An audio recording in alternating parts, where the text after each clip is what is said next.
Assalamualaikum warahmatullahi wabarakatuh. Jumpa lagi dengan saya Sigi Toto, Widyaswara Ahli Madya di BPSDM Provinsi Sulawesi Tengah. Pada kesempatan ini saya akan menyampaikan tentang strategi pembelajaran komunikasi efektif pada pelatihan kepemimpinan administrator. Materi ini akan disajikan selama 9 jam pelajaran atau 3 sesi, yang mana tujuan pembelajarannya, indikatornya ada 3. Setiap sesi identik dengan 3 jam pelajaran saya gunakan untuk membahas setiap indikator pembelajaran.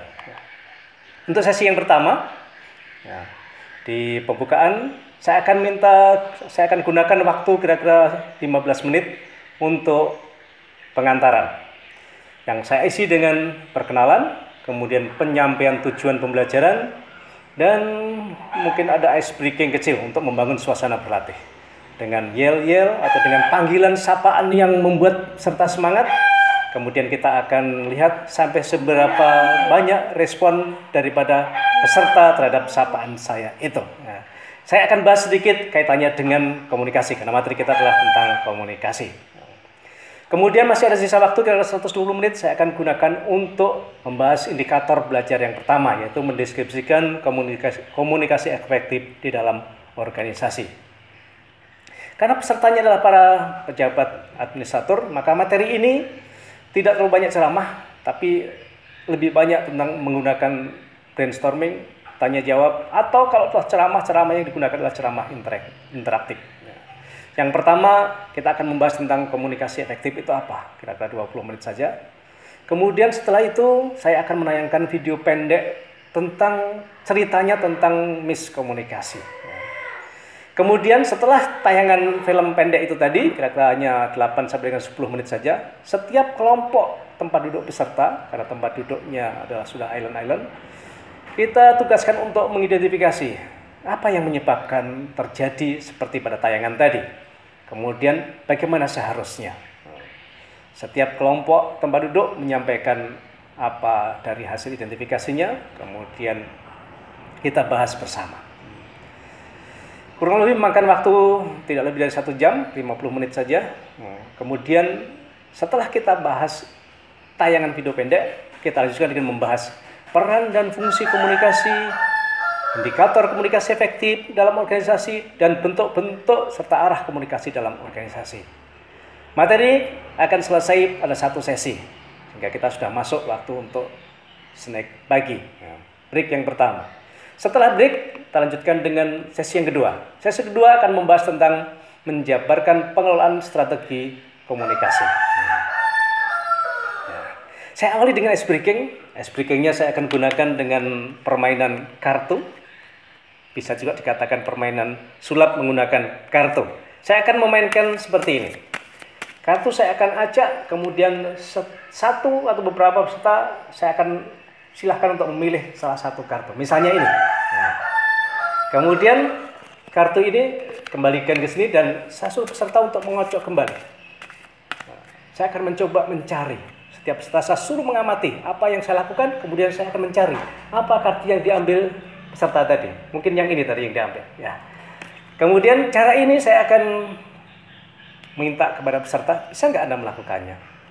Bagaimana cara saya melakukannya tadi? Nah, saya akan bahas kaitannya dengan proses komunikasi dalam permainan ini tadi. Setelah itu, kira-kira 10 menit, 19 menit saja, kemudian peserta saya akan bagi menjadi 3 kelompok.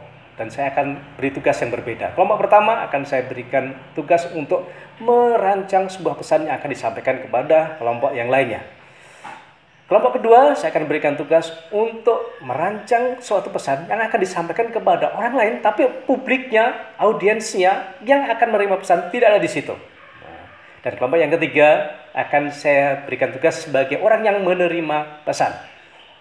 Kemudian dia sekaligus menjadi pengamat dalam kegiatan pengiriman pesan tadi. Saya akan gunakan waktu kira-kira sampai dengan 2 jam pelajaran. Dari proses merancang sampai dengan mengirimkan pesan itu, kemudian kita bahas kira-kira apa strategi yang dia gunakan untuk mengirim pesan tadi. Tahapan-tahapannya apa? Kemudian di akhir sesi kedua ini kita akan bahas apa hambatannya, kenapa pesan tadi tidak sampai. Atau kalau memang sampai, apa strateginya? Nah, itu akan kita bahas pada sesi yang kedua. Selesai sesi kedua berarti sudah memasuki istirahat siang. Setelah istirahat siang kita masuk pada sesi yang ketiga. Karena istirahat siang waktunya cukup lama, maka pada awal sesi yang ketiga yang akan saya fokuskan untuk membahas tentang membangun branding organisasi, saya akan awali lagi dengan kalimat setting yang lebih agak lama lagi. Saya bisa gunakan kembali kartu ini, atau kalau memang kelompok kelasnya tidak terlalu aktif, saya akan gunakan cara lain lagi. Mungkin dari peserta yang punya bahan-bahan untuk digunakan untuk kalimat setting, atau cara saya dengan menggunakan teknik yang lainnya lagi. Selesai itu, kira-kira 15 menit saya gunakan, kemudian saya akan jelaskan sedikit tentang apa itu branding organisasi. Setelah mereka paham tentang branding organisasi, kemudian kelompok akan saya bagi lagi. Tetapi berbeda dengan kelompok pada sesi kedua. Kelompok yang pada sesi ketiga ini, saya akan bagi berdasarkan tugas dan fungsi yang mirip atau sama kalau bisa. Sehingga bisa jumlahnya kelompok menjadi 2 atau 3 dalam satu kelas saja. Kemudian setiap kelompok yang punya tugas sama tadi, saya akan tugaskan untuk memilih layanan apa yang akan direncanakan yang menjadi layanan utama dari kelompok peserta tersebut. Apa alasannya? Kemudian identifikasi apa yang menjadi faktor pendorong dan penghambat Anda melakukan layanan seperti itu. Karena itu menjadi layanan utamanya, jadi core layanannya, maka coba buat brandingnya. Seperti branding itu apa? Seperti yang sudah saya jelaskan yang pertama tadi. Nah, ini yang lebih banyak kita gunakan waktu untuk menyusun branding ini sehingga terjadi proses komunikasi antar peserta di dalam dia membuat, menetapkan brandingnya sampai dengan jadi dan mempublikasikannya seperti apa. Selesai, dia paparkan semua, diskusi kelompok, kemudian dia presentasikan. Mungkin bisa pakai chat, bisa pakai laptop, bisa, silakan, semua bisa digunakan. Kemudian di akhir pembelajaran kita bahas unsur-unsur apa dalam branding itu. Kemudian Anda mempublikasikan, mensosialisasikan branding itu dengan cara apa, dengan menggunakan apa. Apa yang zamannya sekarang mungkin menggunakan medsos, media sosial. Sampai seberapa jauh peran-peran itu untuk Anda gunakan di dalam menyebarluaskan branding itu. Nah, ini selesai pada sesi ketiga.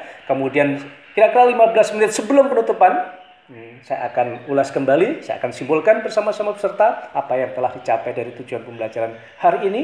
Kemudian sedikit saya akan melakukan evaluasi, menanyakan kembali beberapa pengertian, atau bahkan kita membuat kesimpulan umum. Evaluasi saya gunakan hanya melihat dari peran peserta di dalam berdiskusi kelompok dan hasil daripada diskusi tersebut. Sekaligus juga aktivitasnya, bagaimanakah peran, bagaimanakah cara menyampaikan kalau ada masukan-masukan dalam kelompok, dan bagaimana dia menerima masukan dari orang lain di dalam proses diskusi kelompok. Itu yang akan dijadikan bahan evaluasi. Baik, demikian strategi pembelajaran yang akan saya sampaikan pada materi komunikasi efektif kali ini. Terima kasih. Assalamualaikum warahmatullahi wabarakatuh.